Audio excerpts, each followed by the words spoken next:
I'm on edge today, and that makes this a fun topic because we hinted at this twice yesterday in the Full Sleepers podcast episode and also in a separate Purdue video. I think it was the Team USA thing. I think I've been coming around more and more to the idea that Daniel Jacobson is going to play a big role on Purdue immediately as a freshman in season one. Carter has been going in the opposite direction, even as Daniel Jacobson plays well for Team USA's U18 team that just won the gold medal. And I think Carter is getting more and more annoyed with me as every day I get increasingly more like, what if Daniel Jacobson's really good?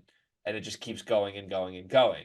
I can see his heart like wither every time a sentence from me gets more rosy on Daniel Jacobson. He's just like, I don't believe this at all, Greg. Stop it. So I want to have that conversation. I want to discuss straight up, what do we think Daniel Jacobson's role will be in year one? And why are you on such opposite ends of the spectrum as me on this? Is that a fair way to lay this conversation out? I guess, but you had to lay out like what the spectrum is in this situation. Like you are coming from a spot where he's starting, like he's a starting center for Purdue. He's extremely productive in year one, and he moves TKR back to the four. Like that is that fair to say? That's where your feeling is on this. I think I just got there like in the last day. Like I think most of the time you and I have started to like feel this conversation out. It's been when we're trying to do like best case scenario projections, right? Like yesterday we literally did what's the best case for every single Purdue player. That conversation's done. Go watch it on the channel. That's out. Now I want to do like what's actually going to happen. And yes, I do think there is a likely chance here that at least by the end of the season, Daniel Jacobson is starting for Purdue. And I don't think that was necessarily the plan coming in, but I think things have quite obviously changed in the last week. Cannon Catchings is out, and it has become infinitely more likely as I watch film of Daniel Jacobson that like this kid brings something to Purdue basketball that they won't have with TKR playing the five. So, and this is where I'm coming from with it because I'm a Daniel Jacobson believer, right? That's like I think that he's going to be a good college basketball player. I want to pump the brakes year one, is what I'm saying. Year one, his potential to me is a 15-minute a game guy. He's got great defensive instincts, great shot blocking instincts. I just want to leave it at that. He's got good hands too. But I think that he's an 18-year-old frail seven footer. So he gets pushed around. He's sometimes out of position. He fades. I don't think he necessarily finishes strong all the time. That's you kind of expect that of some 18-year-olds. And I think that we can't let the fact that he did this at the 18 under 18 level, which was impressive. Do not get me wrong. Like we just got on here and talked about how we think Darius Acuff is going to be a top 5 pick and all this other stuff associated with that. But I just think we need to pump the brakes with Jacobson just a little bit because the shot blocking instincts are great.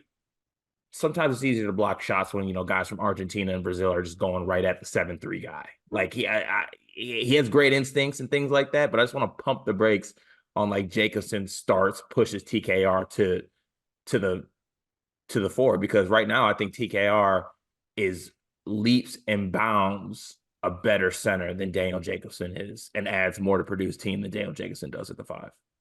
So, all right, deep breath. First off, I need to push back on you saying I'm high on Daniel Jacobson. You're clearly not high on Daniel Jacobson if this is your approach. His potential. But you got to own it. Like if this is the route you're going and the beliefs you have and you think the best case scenario for Daniel Jacobson is 15 minutes cuz he's frail, then like own that. You're not high on Daniel Jacobson. You don't 15 think minutes 15 minutes as a freshman on a really good Purdue team. What's wrong with that? nothing. That's a very likely outcome. But if you're saying that's his ceiling, then you are not high on Daniel Jacobson. And you're also throwing out everything you saw with Team USA this week, which is fine. You're basically saying that. You are throwing out everything you saw from Daniel Jacobson this week as irrelevant to what he will be this season. For the most part, yes.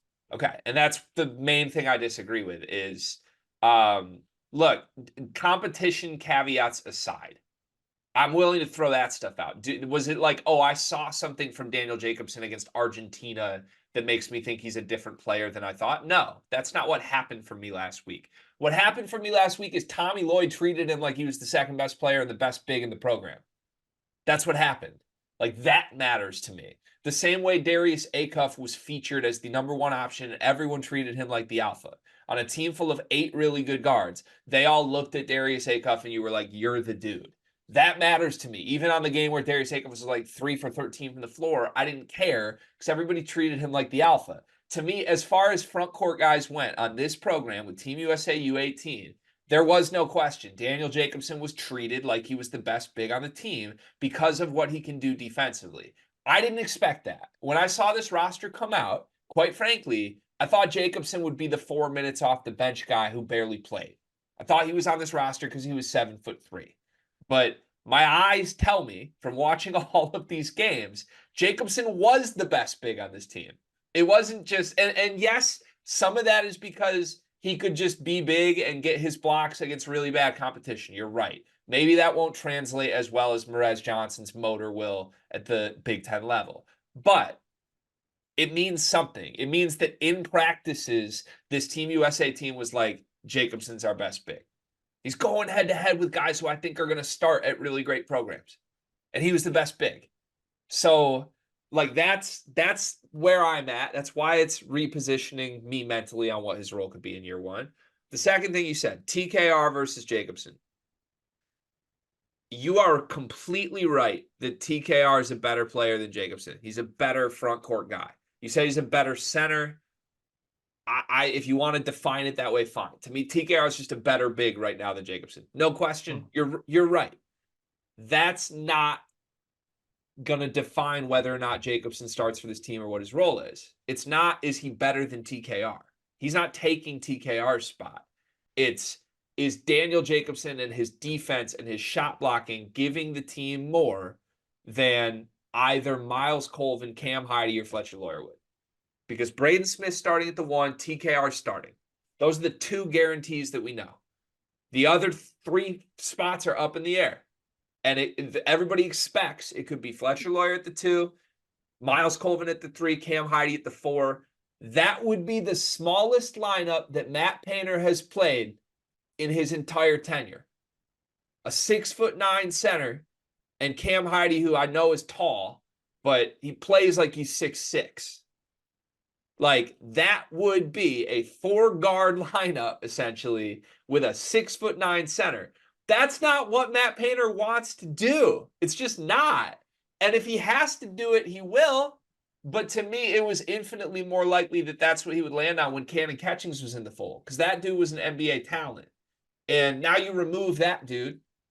Okay, let's be honest here. Miles Colvin racked up DMPs all of last season, scored 3 points a game. Cam Heide played a bunch, scored 3 points a game. I like both of those guys. I believe in both of those guys. But it's not some crazy high bar for a 7'3" dude that just started and was the second best player on Team USA's gold medal U18 team to clear. All he has to do is be an elite shot blocker and nothing else right away.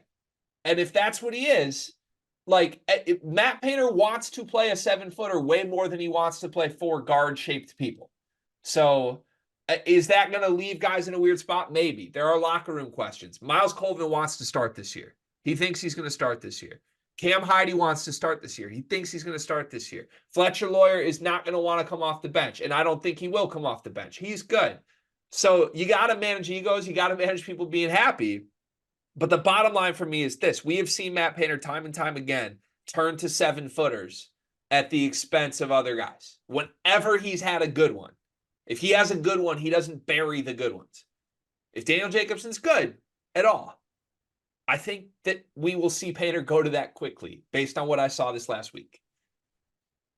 If Jacobson starts for this team at the 5, plays major minutes, like probably like 20 plus, something like that, like major starter minutes, I think that's a win for the rest of the Big Ten. You just straight up don't believe in the dude. I mean, I mean, I guess I gotta just not really, no. I think he's good. I think he's Matt Harms, but like he probably is not as good as Matt Harms off, I don't even know, but he obviously blocks shots better than Matt Harms. But like my main takeaway is I'm just not really moved by this under 18 performance as others are. That's all I want to say. He's a better shot blocker than Harms ever was right now, like without improvement at all. We're sure about that. I'm positive with that. Harms never blocked more than 2 shots a game. In college, right? Yeah. Yeah, like okay, like I think Matt Harms would have blocked just as many shots as Daniel Jacobson did at that U18 level. I mean, why didn't he then? Like Harms came up, he could have played on those teams if he was good enough. They should have. I think he would have. But like I feel like you're tossing this aside like it was like some pity invite that he got to be the starting center on a team with all these killers. Oh, not Like it's I know it's a great accomplishment to make that team. What I'm saying is that not just to make the team, to be the best big on the team, which is what he was. I didn't think he's the best big on the team. He might have played the most. He was not the best big on the team. The eye test, the production, the shot blocking, the record he set, breaking Miles Turner's record at the event, would all indicate that he was. Is Daniel Jacobson the best Big Ten big coming in next season? I mean, it's definitely between him and Merez, but he was better than Merez this week. I think I he's the don't. I third Derek best Queen. big. You like Derek Queen? Fine. Derek Queen's good. He is good. Okay.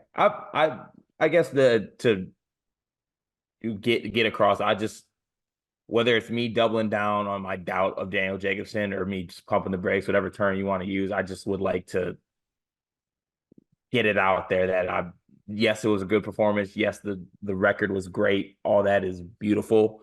I would just like to pump the brakes just a bit on Daniel Jacobson. Do you disagree with me on it's not that hard to beat out Miles Colvin if you're good? No, it's not. No, it's not that hard to beat out Miles Colvin if you're good. Okay. So your disagreement here is that Daniel Jacobson is good, not that the role opportunity will be there. Maybe I'm missing how beating out Miles Colvin would change. Are you saying because if Miles Colvin gets beat out, it moves like everybody up a spot and then the 5 is open? Yeah, if Jacobson is more valuable to Purdue basketball than Colvin next season, you start Jacobson at the 5, you play TKR at the 4, you play Heidi at the 3, you play Lawyer at the 2, and Miles Colvin plays the same amount of minutes he would as a starter, but he's a 6-man. Like the thing is with catchings out of this, the rotation is actually pretty smooth if this happens. Like you would play Jacobson 20 minutes, you wouldn't need to push it more than that. You would play TKR all 20 backup 5 minutes. You would play TKR 10 minutes at the 4. Like Heidi ends up playing most of his minutes at the 4, but starts at the 3. Colvin still gets to 30 minutes if you want him to, backing up the 2-3. Like it's there. You can map it out with this top 6 and then Jakari Harrison as a 7th. And if you really want to say like Caleb First as 8, that's fine.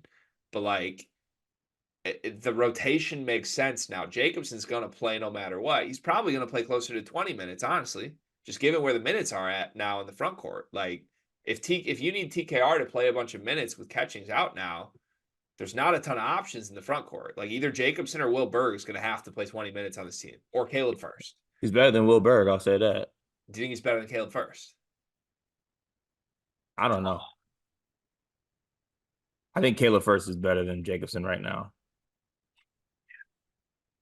What do you think Jacobson averages in 20 minutes a game next season if he plays 20? I think you would block 2.5 shots a game in 20 minutes, and that's probably the only thing I would care about. Okay. But like 4 rebounds, 4 or 5 rebounds, and the part of this on the offensive side is like he's not ready offensively at all. He's not. But you're playing with Braden Smith. How ready do you actually have to be offensively? You don't need to be like a back to the basket killer to catch and finish layups and space the floor if you can shoot it a little bit. Like it's all theoretical, but Braden's going to make your life as easy as possible. You're 7-3, catch and finish, and when TKR is going to post up, stand at the 3-point line and give him space. Like I think he can do that based on what I've seen.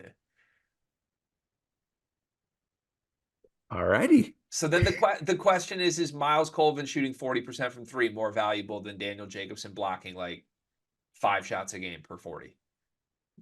Maybe not, because they probably have shooting from elsewhere.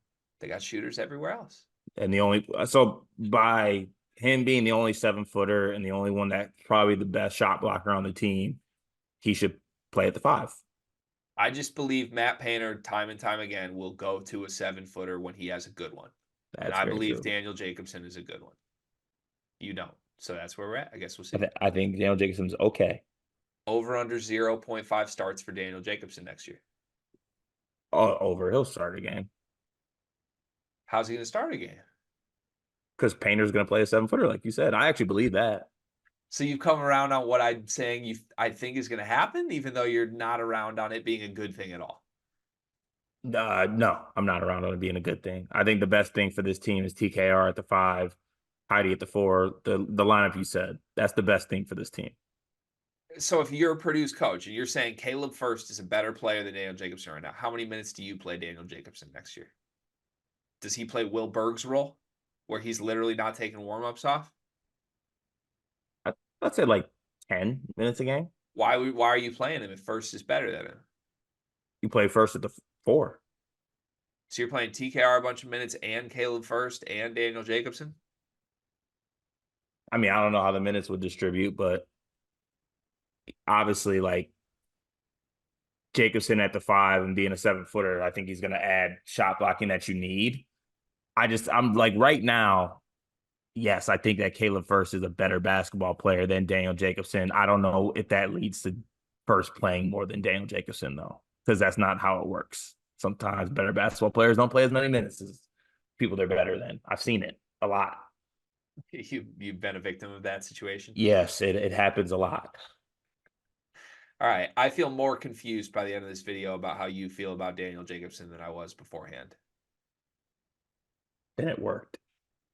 The NBA draft is coming up, and I've got something awesome for you. We are partnering with the people at NBA 2K Lab. NBA 2K is the best video game on earth. The people at 2K Lab are making some awesome stuff to make that game even more fun, and they just launched their 2024 NBA Draft Simulator, where you can find the official Sleepers Media big board. We ranked our top 75 players in this draft class. Me, Carter, Brian Ralph, Riley Davis. We did it together, and it is featured on the 2K Lab NBA Draft Simulator. You can take control of any team in the draft, play GM with just one click, and see our entire rankings before these videos even come out. Check out the link in the description of this video to try out the draft sim for yourself, and you can find more mini games at nba2klab.com/NBA-mini-games.